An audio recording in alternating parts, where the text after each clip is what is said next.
Okay, good morning. So meron tayong bagong dating na unit dito. 2022 model na Mitsubishi L300. So ang gagawin natin ngayon, titingnan natin kung saan nga ba natin makikita ang engine number at ang chassis number nitong bagong unit na to. So tara, tingnan natin. Okay, so wag nyo hahanapin dito sa ibabaw mamen kasi hindi nyo makikita yan dyan. So dito tayo. So punta lang tayo dito sa may passenger side. So unahin na natin yung chassis kasi madali lang naman yung chassis. So passenger side din, papunta ka lang dun sa likod na gulong. So nandito lang yan. And so sa chassis wala ka problema dyan, napakadaling stencil nya. Dali lang din hanapin. So ngayon pupunta naman tayo dito sa engine number. Hanapin natin. So ngayon, kung nakikita yung siwang na to, eto, tapos may bakal dyan, yan yung bakal na kulay black na yan.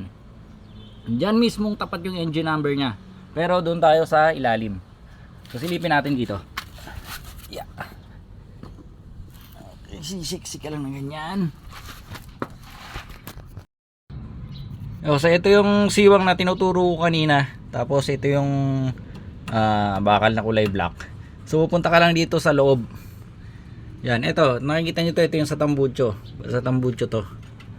Dito sa bilog na to, pupunta ka lang dito sa likod. Sa likod nyan mismo.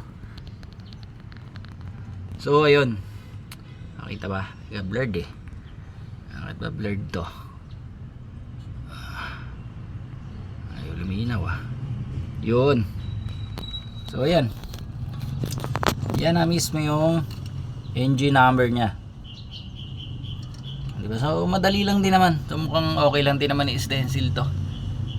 Sikit pa paano medyo may espasyo naman yan sa ibabaw. So yun lang. Sana makatulong mamen. Thank you.